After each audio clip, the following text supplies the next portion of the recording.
The loneliest man in the world ate a $64,000 meal alone. What could a $3 lunchbox, made by a toddler, possibly change? This is not a story about money. It's about the one thing his fortune could never buy and the tiny, unexpected messenger who delivered it. His name was Marcus Thorne, a self-made titan who could command markets but couldn't fill a single seat at his own table. For years, his isolation was a fortress built by suspicion and sealed by fortune. But what happens when the one thing you've walled out is the only thing you need? This is the story of a man who had everything except a reason to look up from his plate, and of the empty chair beside him, waiting for a guest who never came. The 32-foot marble table in Marcus Thorne's penthouse was set for one every night without exception. A single-place setting of Portuguese porcelain positioned exactly 24 inches from the table's edge, as measured daily by his butler. The ritual never varied. At 7:15, his private chef presented a dish crafted from ingredients flown in that morning. At 7:20, Marcus would take his seat. And for the next 45 minutes, in a dining hall built for 80, the only sounds were the scrape of silverware and the hum of the Sub-Zero wine fridge. He had not shared a meal in his own home in over 4 years. This wasn't just a preference, it was a fortress. Marcus Thorne's fortune was built on a simple, brutal principle. Every human interaction was a transaction waiting to be exploited. By 30, he'd mastered hostile takeovers. By 40, he was a billionaire. And by 52, he had systematically alienated every person who had ever called him a friend. His ex-wife was silenced by a non-disclosure agreement worth 9 figures. His former partners had been bought out or litigated into oblivion. His 2 adult children, a son and a daughter, lived on different continents and had not spoken to him in 3 years. The last attempt, a birthday call from his daughter, had gone to voicemail. He'd listened to it once, deleted it, and increased her trust fund disbursement by 15%, a financial solution to an emotional problem. It was the only language he trusted. The staff understood the rules. They were outlined in a 30-page manual. Do not make eye contact. Do not initiate conversation. Do not enter a room he occupies unless summoned. The penalty for violation was immediate termination. In the last 18 months, he had fired a housekeeper for humming, a gardener for waving, and a personal assistant for asking if he was feeling all right after a long meeting. The butler, a man named Alistair who had been with him for a decade, communicated primarily via typed notes left on a hall console. The turnover was constant, a revolving door of professionals who found the salary incredible and the atmosphere unsustainable. One psychologist, hired at great expense to assess executive stress, resigned after 2 sessions, stating in her report that the environment was, quote, a clinically fascinating study in voluntary solitary confinement. But one employee had found a way to navigate the silence. Leo Mendez, his driver. Leo was a man of quiet efficiency, a former commercial pilot from Argentina whose career had ended with a medical diagnosis that grounded him forever. He drove the Rolls-Royce with the same precise calm he'd once flown an Airbus. He spoke only when spoken to, kept the partition up, and had never, in 2 years of service, offered an unsolicited word. What Marcus did not know was that Leo was also a single father, and that every morning, in the parking garage below the building, Leo helped his 3-year-old daughter, Sophia, out of their old sedan, gave her a kiss, and watched her grandmother lead her away before he straightened his tie and stepped into the chauffeur's role. Until the morning, the grandmother fell ill.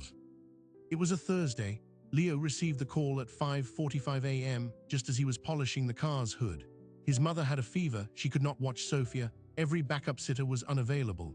He had 2 choices: call in sick and risk losing the one job that kept a roof over their heads, or bring her. He made a nest for her in the corner of the staff anteroom off the garage with coloring books and a tablet. You must be a ghost, asterisk my corazon, asterisk, he whispered. Do not leave this room. Do not make a sound. Sophia, a child with wide, observant eyes and curls that defied gravity, nodded solemnly. She understood the weight of her father's job. For 4 hours, she was a ghost. But a 3-year-old's understanding has limits, and a penthouse with silent, carpeted hallways is a maze of quiet intrigue. During Marcus's afternoon conference call, Sophia, in search of a bathroom, pushed open the wrong door. She found herself not in a powder room, but at the end of the vast, cold dining hall. She saw the long, long table, and at the far end a man, sitting perfectly still, staring at a wall. Marcus felt the presence before he saw her, a shift in the air. He turned his head slowly. There, 20 feet away, stood a small child in a bright yellow dress, clutching a stuffed llama. She didn't look scared, she looked curious. For a long moment, they simply looked at each other. The rule was clear: any intruder was to be removed immediately. He opened his mouth to summon Alistair, but no sound came out. The sight of her, so utterly out of place in his calculated universe, short-circuited the command. Sophia took a step forward, then another. She walked the length of the dining room, her footsteps silent on the rug, until she stood beside his chair. She looked at his plate, where a piece of untouched sea bass sat growing cold. She looked at his face, and then she did something no adult had dared in years. She reached out and placed her small hand on top of his, which was resting on the table. "Your food is sad," she said, her voice clear in the cavernous room.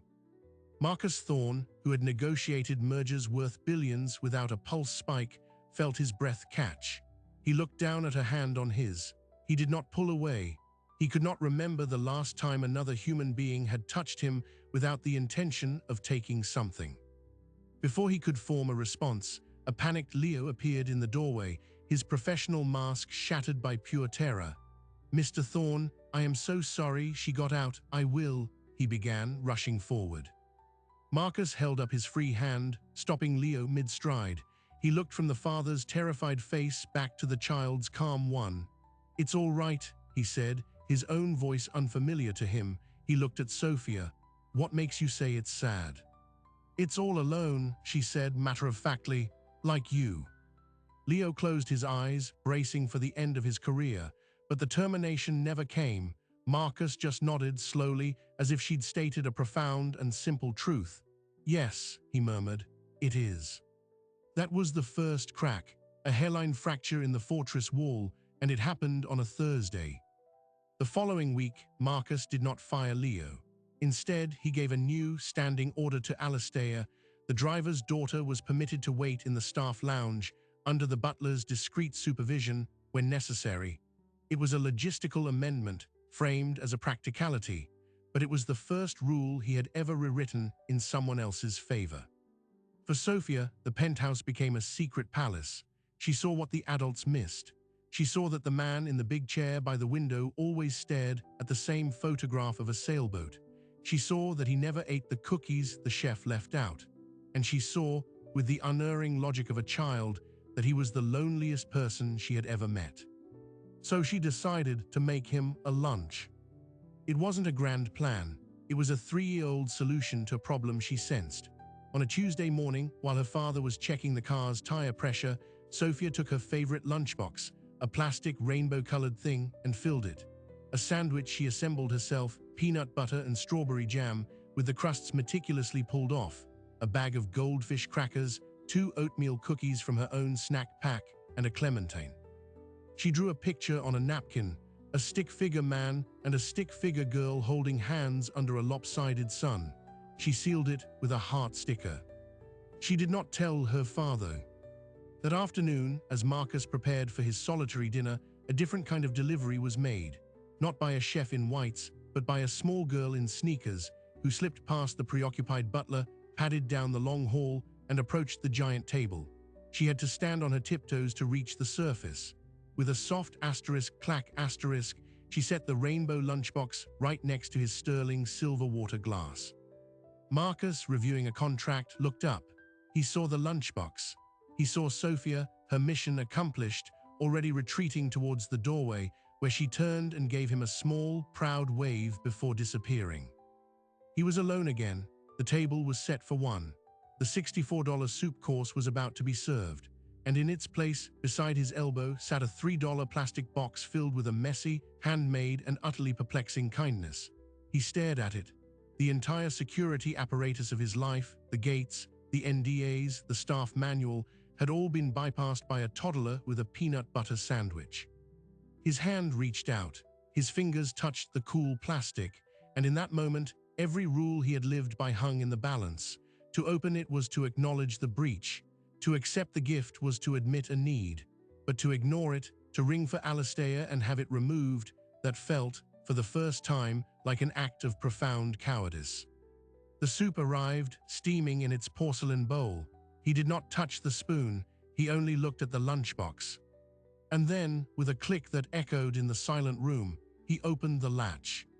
The first thing he smelled was peanut butter. Sweet, earthy, utterly common, it was a scent that had no business in that room of truffles and aged wine. Inside the lunchbox, the sandwich was wrapped in a slightly crumpled napkin adorned with her drawing. The goldfish crackers were in a tiny resealable bag. The cookies were slightly broken. The clementine was unpeeled. It was not a meal. It was an artifact of a completely different world, one built on care, not commerce. Marcus Thorne sat there for a full 5 minutes just looking. His mind, a supercomputer trained on risk assessment and arbitrage, tried to process the variables. The motive, the angle, what did the driver want? A raise? A promotion? Was this a ploy for sympathy, a long game play for access?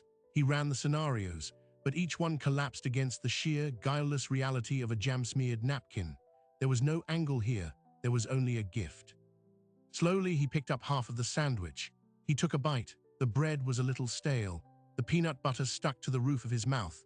It was objectively the most mediocre thing he had eaten in a decade, and it was the most disarming. As he chewed, something unfamiliar happened.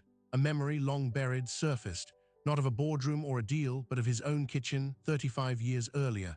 His mother, before the divorce, before the ambition, making him a similar sandwich before school.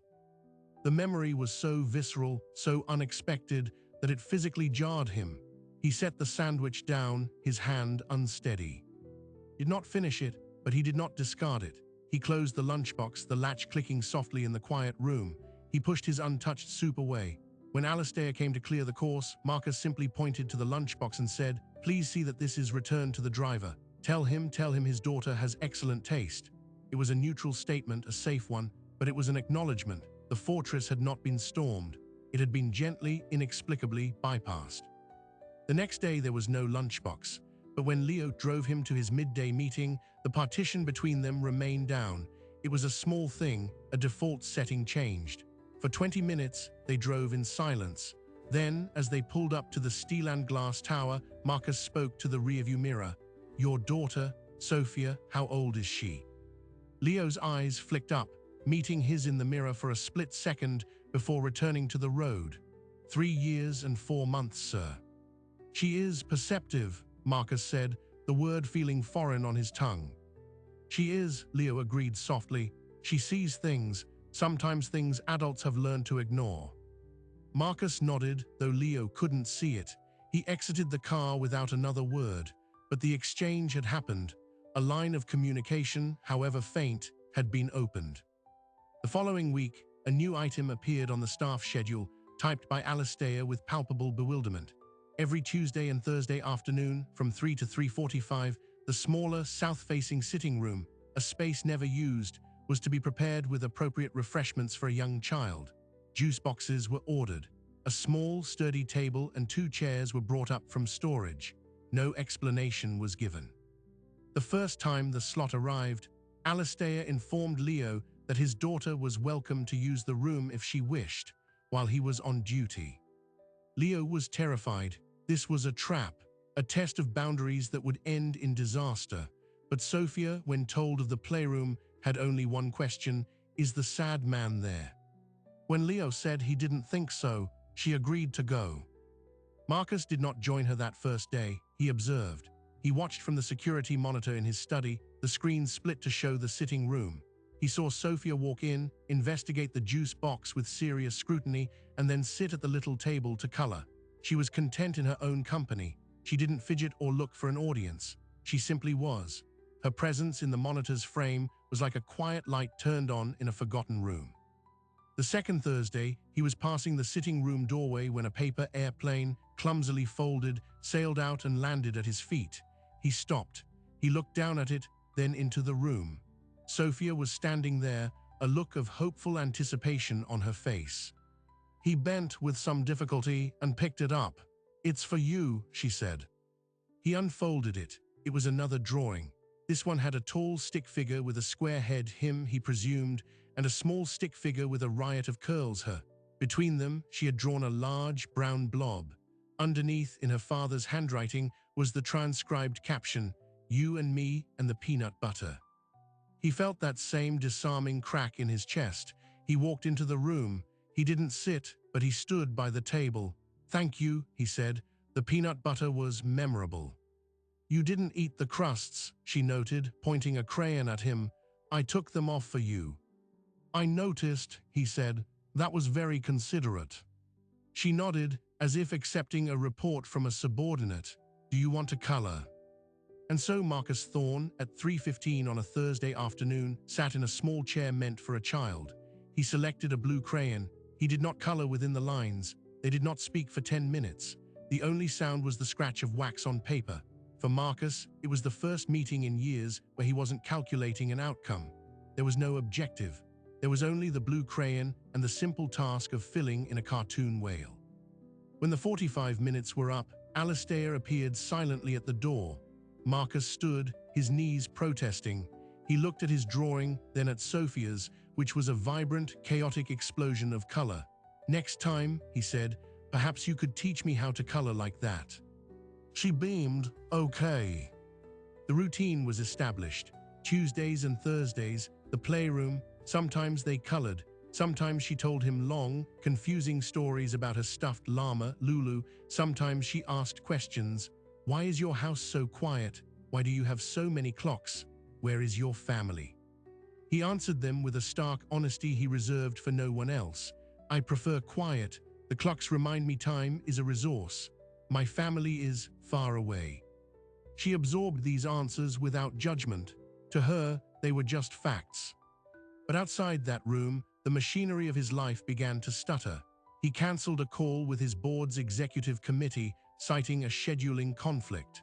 The conflict was a coloring session. He began taking his dinners in the smaller breakfast nook instead of the grand dining hall. The change was subtle, but in a life governed by rigid ritual, it was seismic.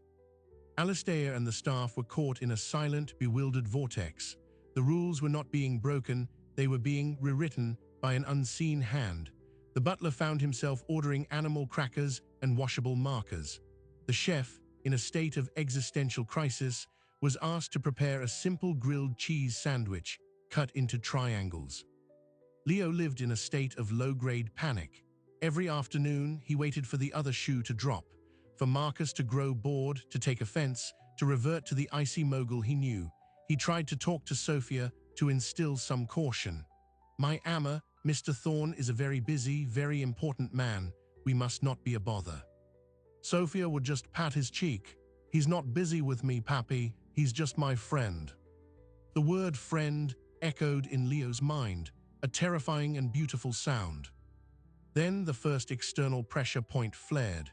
It was a quarterly review call with his most trusted and most ruthless business advisor, a woman named Diana Reeves.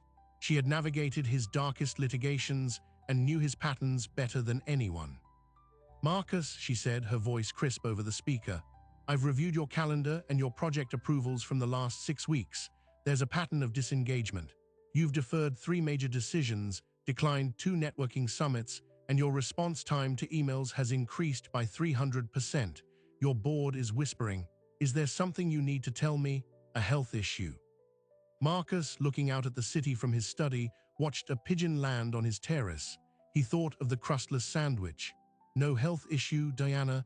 I am simply re-evaluating my priorities." There was a long silence on the line. "Re-evaluating," she repeated, the word dripping with professional concern. "Marcus, people like us don't get to re-evaluate. The market re-evaluates for us. You're creating a vacuum, and vacuums get filled by people who want what you have. Is there a person involved? Is this a distraction?" He almost laughed. A person, a 3-year-old with a stuffed llama was indeed a person. "It's not a distraction," he said, and for the first time he believed it. "It's a clarification." The call ended with Diana's skepticism hanging in the air like a threat. She was the first thread in the net that felt like it was beginning to tighten around him. The next incident was more direct. He was in the playroom, attempting to build a precarious tower of blocks under Sophia's exacting direction when his personal phone buzzed. It was his son, from Berlin. He hadn't answered a call from him in over a year. He stared at the screen, the blocks forgotten in his hand. "Who is it?" Sophia asked, noticing his stillness. "My son," Marcus said, the word thick in his throat. "You should say hello," she said, as if it were the most obvious thing in the world. "That's what you do when people call." Simple child's logic. He excused himself, walked to the window, and answered, "Jonathan." "Dad, I'm just calling to check in. I heard a rumor you might be ill." The voice was formal, wary. "I'm not ill." "Okay, good." A long, awkward pause. "Well then, I won't keep you." "Jonathan," Marcus said, rushing the words out before he could stop himself. Would you and Ilara like to come for a visit sometime?" The silence on the other end was absolute, stunned. "A visit," Jonathan finally repeated, his tone unreadable. "To New York?" "Yes, the penthouse. I could have Alistair prepare the guest suite." Another pause. I'll have to check with Ilara. Our schedules are quite full, but I'll let you know." The call ended. Marcus stood by the window, the phone hot in his hand. He had extended an invitation. He had made himself vulnerable, and the response had been polite, distant hesitation. It felt like a door creaking open onto an empty hallway. When he returned to the block tower, Sophia looked at his face. "Was he happy to talk to you?" Marcus sat down heavily in the small chair. "I don't know," he admitted, a profound confession. She thought about this, then she took the block from his hand and placed it carefully on top of the tower. "You can try again tomorrow," she said. Her unwavering faith was a mirror, and in it, he saw the brittle exhaustion of his own isolation. The lunchbox hadn't just contained a sandwich, it had contained a seed, and it was now rooting in the barren soil of his life, cracking the concrete. But nature was not the only force at work. The following Tuesday, as Sophia was showing him how to make a crown out of construction paper, Alistair appeared at the door, his usual composure fractured by a faint sheen of anxiety. "Sir, a word please," urgently. In his study, Alistair handed him a tablet. On it was a gossip site splash page. The headline was in bold, mocking font, "Reclusive Tycoon's Nanny State. Inside sources say Thorne has new tiny companion." Below was a blurry, long-lens photo taken from a neighboring building. It showed Marcus, his back to the camera, sitting at the small table in the sunlit sitting room. The top of Sophia's curly head was just visible. The article was speculative, snide, questioning his stability and judgment. Marcus felt a cold fury, the old, familiar armor snapping back into place. "Who took this?" he demanded, his voice a low growl. "Security is tracing the angle, sir, likely a paparazzo from the new residential tower. The story is minor now, but if it gets picked up by the financial wires, it becomes a narrative," Marcus finished. "A narrative of weakness, of irrationality. The board would see it. Diana's warnings would crystallize into action. His carefully controlled world, which had just begun to feel breathable, was under threat. And worse, Sophia was in the crossfire."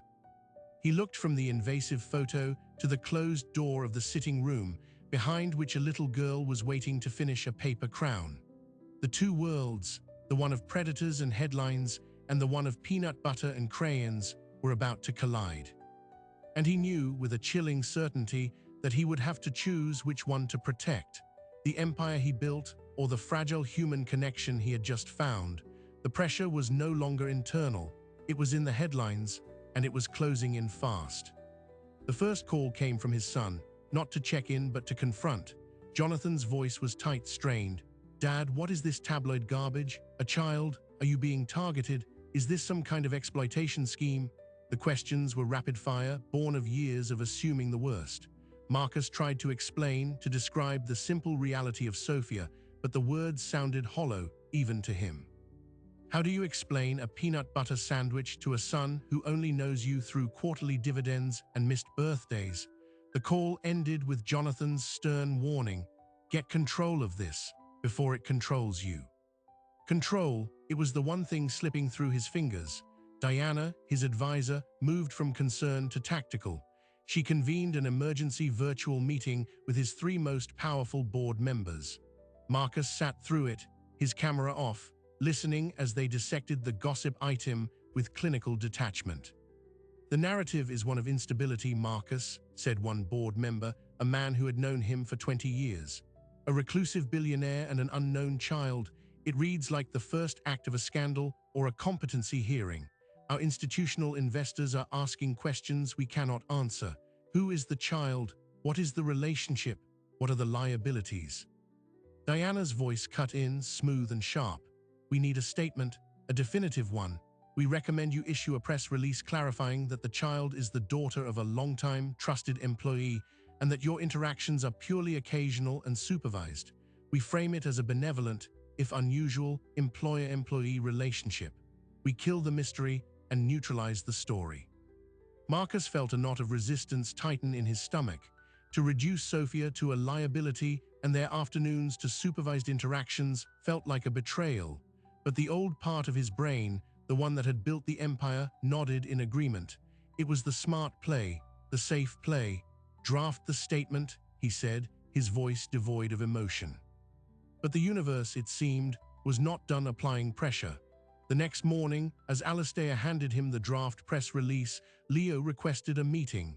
He stood in the study, his driver's cap in his hands, his face a mask of controlled dread. Mr. Thorne, Leo began, his eyes fixed on a point on the rug. I must apologize. My daughter, our situation, it has caused you this trouble. I have spoken to my mother. She is recovered. Sophia will not come to the penthouse again. We will manage. I want to assure you of our discretion. He was resigning from the arrangement preemptively. He was trying to protect his job, his daughter, and the man who signed his checks, all in one move. It was the act of a good man in an impossible position, and it felt, to Marcus, like a door slamming shut. That won't be necessary, Marcus heard himself say. The statement will clarify things. The routines can continue. Leo looked up, confusion and fear in his eyes. Sir, with respect, the cameras, the reporters, they found her preschool today. They were waiting at the gate. My mother was terrified. They were shouting questions. Is Marcus Thorne your grandfather? Does he give you presents? Leo's voice broke. She is 3 years old. She doesn't understand. I cannot have her in that light. The news hit Marcus like a physical blow. They had found her school. The predators weren't just circling him, they were hunting a child. The cold fury returned, but it was now fused with a new, terrifying emotion, guilt. He had brought this upon her. His world, with its vultures and spotlights, had touched hers. Give me 24 hours, Marcus said, his tone leaving no room for argument. Tell your mother to keep Sophia home tomorrow. I will handle this. Leo nodded, a flicker of desperate hope in his eyes, and left. Marcus stared at the drafted press release on his desk. It was a sterile, legalistic document that would do nothing to stop the siege. It was a defensive play, and for the first time in his life, defense felt like surrender. He called Diana, scrap the statement. Marcus, be reasonable. I am, he interrupted, a new steel in his voice. They've targeted a preschool, Diana, a child. This isn't a PR problem anymore. It's an invasion. We're not issuing a statement. We're launching a counterattack. There was a long pause. A counterattack against whom? Gossip blogs. No, Marcus said, his mind already racing, connecting dots. The photo was taken from the new residential tower, the one owned by the Cassell Group. Edwin Cassell has been trying to block my harbor logistics deal for 6 months. He tried to buy the air rights over my property last year. I refused. This isn't random paparazzi. This is corporate warfare played in the mud. The revelation changed everything. The personal violation became a professional one. The attack on Sophia was a tactic to destabilize him. The old Marcus would have retaliated with a hostile takeover, a regulatory crusade. But the man who had tasted stale peanut butter and colored with crayons saw a different path, a more direct one. He summoned his head of security and his most discreet private investigator. His instructions were clear. I want every connection between Edwin Cassell and every media outlet that ran that photo. I want to know who paid the photographer. I want it by tonight. Then he did something even more unexpected. He picked up the phone and called Edwin Cassell directly. The man answered on the third ring, his voice oozing false warmth. Marcus, to what do I owe the pleasure? The photo of me and the little girl, Marcus said, his voice calm, conversational. Clever move, Edwin, using a child, very bold. I'm curious though, did you think I wouldn't trace it, or did you just not care? The silence on the other end was telling. Cassell's facade cracked. I don't know what you're talking about. Of course you don't, Marcus said, a smile in his voice that didn't reach his eyes. Let me be clear. You have until 5 p.m. tomorrow to issue a public retraction through every outlet that carried the story, stating the photo was obtained under false pretenses and that any insinuation of misconduct is categorically untrue. You will also make a sizable donation to the city's children's hospital in my name. A very sizable one. Or what? Cassell sneered, regaining his bravado. Or Marcus said, his voice dropping to a near whisper, I will not sue you, I will not go to the press. I will simply buy every single one of your mortgages, call them in, and personally watch as the bank forecloses on every property you own, starting with that new tower of yours. I will turn your empire into a pile of overdue notices, and I will do it quietly, legally, and with a smile. You went after a child, Edwin. That means you have no bottom. And a man with no bottom has nothing left to protect. He hung up, his hands were steady. The old thrill of the fight was there, but it was purer now. He wasn't fighting for market share. He was fighting for a little girl's right to eat goldfish crackers in peace. The evidence from his investigator landed 2 hours later. It was a spiderweb of shell companies and untraceable payments, but the thread led back to Cassell's chief of operations. It was enough. Marcus had his leverage. At 4:55 the next afternoon, the first retraction appeared. Then another. By 6, a press release from the Cassell Group announced a $5 million donation to the pediatric wing of New York Presbyterian, citing a renewed commitment to family and community. The beast had been beaten back, but the cost was already paid. When he called Leo to tell him the news, the relief in the driver's voice was palpable. But then Leo said, Sophia, she made you something else, another drawing, but she is afraid to bring it. She asks if you are angry with her. The words were a knife to a part of him he didn't know was still soft. I am not angry with her, Marcus said, the force in his voice surprising even him. Tell her I am not, and tell her I would like to see the drawing, if she is willing. But the damage to his own kingdom was not so easily repaired. The board, having seen the retractions and the donation, was not pacified. They were alarmed by a different narrative, that Marcus Thorne had just engaged in a public, personal feud that leveraged his wealth in a shockingly direct way. It was erratic. It was emotional. It was, to them, even more dangerous than the original photo. Diana delivered the ultimatum in person. They are calling for a leave of absence, Marcus, a 90-day period where you step back from operational control. They want to install an interim CEO. They say it's for the stability of the company. They say it's for your own good. He stood at his window, looking down at the city. He had won the battle against Cassell, but he was about to lose the war for his own life's work. The empire demanded a bloodless king, and he had just shown a heartbeat. And if I refuse, he asked. Then they will call an emergency shareholder vote, and with the current sentiment, they will win. You'll be forced out, not with a lave, but for good. He had a choice. Step aside voluntarily and retain the title, if not the power, or fight and risk losing everything in a brutal public coup. It was the ultimate test of the old world's logic, and as he weighed it, his eyes fell on the small rainbow lunchbox, which he had kept empty on a shelf in his study. He thought of the paper airplane, the block tower, the question you sad. He turned to Diana. Schedule the board call for tomorrow morning. I'll give them my answer. She left, believing the pragmatic billionaire would take the deal. But Marcus was no longer that man. The lunchbox had changed the equation. It had introduced a variable that no boardroom model could calculate, the weight of a single, crustless sandwich against the weight of an empire. He knew what he had to do, but he also knew it would cost him everything he had spent a lifetime building. The fortress walls were down. Now he had to decide what to build in the ruins. And as night fell, he picked up a blue crayon from the playroom and rolled it in his palm, waiting for the sun to rise on the most important meeting of his life. When the board convened on screen the next morning, they expected a capitulation. They expected the Marcus Thorne they knew, pragmatic, ruthless, and ultimately loyal to the entity he had built. What they got was something else entirely. He joined the video call from the small sitting room, not his study. The pastel walls and the small table were visible in the frame behind him. He did not apologize for the setting. He placed the blue crayon on the table in front of him, a silent, inexplicable totem. "I have received your proposal for a leave of absence," he began, his voice calm, clear, "and I have considered it from every angle: return on investment, shareholder value, market perception." He paused, looking at each face on the screen, "and I find it lacking."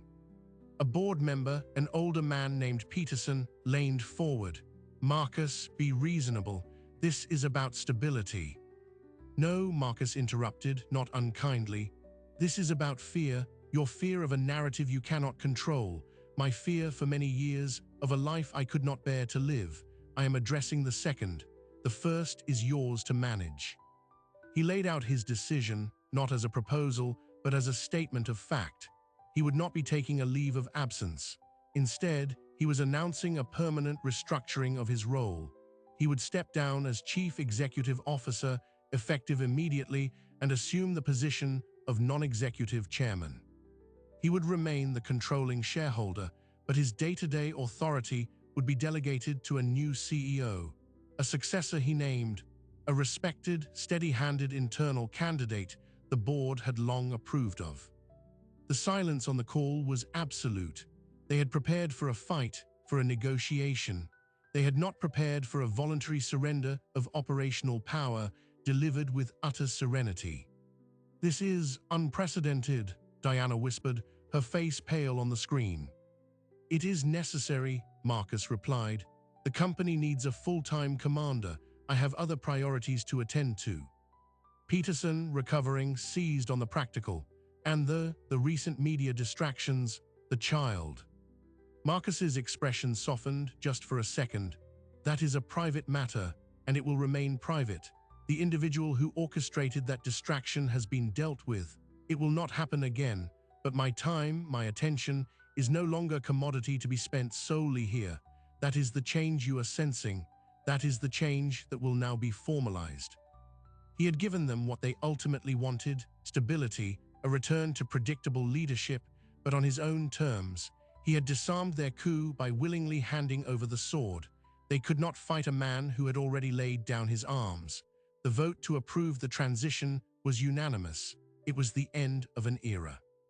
The news rippled through the financial world with shockwaves.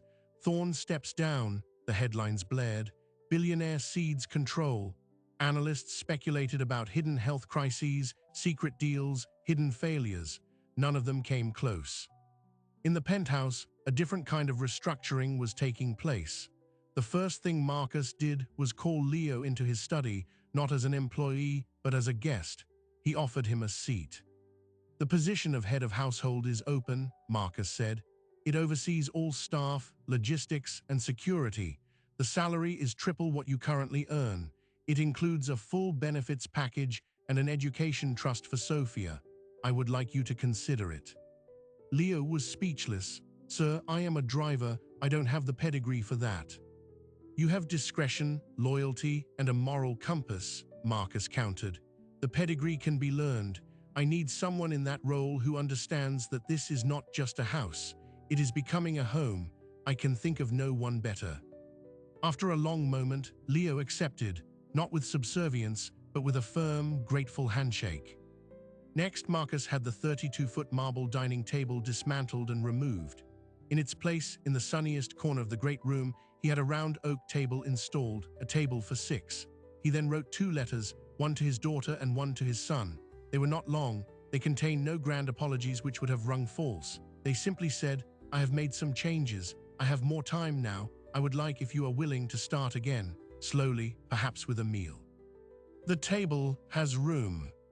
He did not wait for their replies before sending them. Then on a Thursday afternoon, he went to see Sophia, not in the penthouse, but at her grandmother's apartment in Queens. He went without a driver, taking a town car himself. He stood in the modest hallway, feeling more exposed than in any boardroom. Leo answered the door, surprise etched on his face. "Is she here?" Marcus asked. Sophia appeared behind her father's leg, clutching Lulu the llama. She looked at him, her eyes wide. "Hello, Sophia," he said, kneeling down, which was difficult but he managed. "I came to see your drawings, and to tell you I am sorry that my world became loud and scared you. I have turned the volume down." She studied him for a moment. "Did you bring the crayons?" He smiled, a real, unguarded smile. "I did not. I was hoping to borrow some." She stepped forward then and took his hand. "We have lots, come on." That was the new beginning. The routines changed. Tuesdays and Thursdays were no longer playroom sessions. They were Sophia days. Sometimes they stayed in the penthouse, building fantastical cities out of blocks. Sometimes, with her grandmother or father along, they went to the park or the museum or simply for pizza. Marcus learned the profound luxury of being unimportant, of being just another adult in a crowd, holding a small girl's hand. His son, Jonathan, called 2 weeks after receiving the letter. His voice was cautious, but not cold. "Emil, we could do that. Ilara and I will be in New York next month." "The table will be set," Marcus said. The first dinner was awkward, filled with long silences and careful small talk. Sophia was there, a chaotic, welcoming peacemaker, asking Jonathan about airplanes and showing Ilara her llama. Her presence prevented the conversation from slipping into the old, frozen patterns. It was a start. The transformation was not in grand gestures, but in the quiet dismantling of his own isolation. He began having coffee with Alistair in the mornings, discussing the garden plans. He asked the chef to teach him how to make a grilled cheese sandwich, perfectly golden. He visited the children's hospital, where Cassell's donation had been made, not for a photo op, but to read stories to sick kids once a week. He did not put out a press release about it. And once a month, he packed a lunch, not a $64,000 meal, a simple lunch, in a rainbow plastic lunchbox. He and Sophia would go to his office building, now led by another CEO, and he would take his former driver, now his head of household, to eat in the park across the street. They would sit on a bench, the three of them, and eat peanut butter sandwiches. Leo, at first uncomfortable, slowly began to relax, to laugh, to speak about his dreams of one day opening a small, honest car service. The final surprising detail was discovered by Leo months later, during a routine review of household archives. He found a purchase order, authorized by Marcus on the same day he had dismantled the marble table. It was for a modest, 2-bedroom apartment in a safe, quiet building near Sophia's school. The title was not in Marcus's name. It was in a trust for Sophia, with Leo as the trustee. The note attached, in Marcus's handwriting, read, "A ghost should have a castle. For when she needs to be seen." He had not announced it. He had not used it as a gesture of power. He had simply done it, a silent engine of change working in the background, building a future for someone else. One evening in early autumn, Marcus stood on his terrace, the city lights glittering below. The grand dining hall was now a bright, open space with a library at one end and the round oak table at the other. A place setting for one was a rare sight. Jonathan and his wife were coming for the weekend. His daughter had agreed to a video call. Down the hall, he could hear Sophia's laughter as she helped the chef, Mrs. Henderson, bake cookies. He looked at the rainbow lunchbox, which now sat on a shelf in his study, next to his first edition Hemingway and a framed photo of his own mother. It was no longer a baffling artifact. It was a compass. It had shown him that the most valuable things are not acquired, but received, and that the most powerful force in the universe is not capital, but a stubborn, crustless kind of love. The man who ate alone had finally found his way to the table, and as the smell of warm cookies filled the penthouse, he knew the answer to the question that had started it all. What could a $3 lunchbox change? It could change everything, not by filling a stomach, but by opening a heart that had been locked, for far too long, in a vault of its own making. We tell stories like this not because they are simple, but because they are necessary. They are reminders that the most complex problems, loneliness, distrust, the hollow ache of success, often have the simplest solutions, not a merger or a takeover or a strategic pivot, but a connection, a hand offered without a contract, a gift given without expectation. Marcus Thorne's story is a parable for a world that increasingly measures value in metrics and follows. It asks the quiet, subversive question, what if the ultimate wealth isn't in your portfolio, but in the people you share a table with? Science backs this up. Studies show that acts of kindness trigger a helper's high, releasing brain chemicals that combat stress and isolation more effectively than many traditional therapies. Other research reveals that economic connectedness, genuine relationships across class lines, is the single strongest predictor of upward mobility and shared happiness. The lunchbox didn't just contain a sandwich. It contained a biochemical intervention and a blueprint for a better society. But here is the real, lingering question this story leaves us with. Who are you in this story? Are you in a fortress of your own making, looking out at a world you've decided is too transactional to trust? Or are you the one holding the crayon, seeing a crack in someone's wall and deciding, with fearless simplicity, to reach through? Because the truth is, we all have the capacity to be both. And the most profound transformations often begin when we dare to switch roles. This channel exists for these moments. The quiet ones, the bandage with cartoon stars, the shared sandwich, the hand held in a garden by a stone bench. These are the events that reshape lives, yet they almost never make the headlines. They are the real news, the news of the human heart. If this story moved something in you, if it reminded you of a time when a small, unexpected kindness changed your trajectory, or if you simply believe in the power of these quiet connections, then this is your invitation. Subscribe to this channel. Become part of a community that values depth over noise. Share this story with someone who needs to hear it today. Maybe that someone is you. And in the comments, tell us about a moment when a simple, human gesture cracked open a world that felt closed. We read every single one. We don't shout here, we don't chase algorithms, we simply sit with the stories that are worth staying for, because there are so many more worth staying for, and we'll be here, waiting for you, for the next one.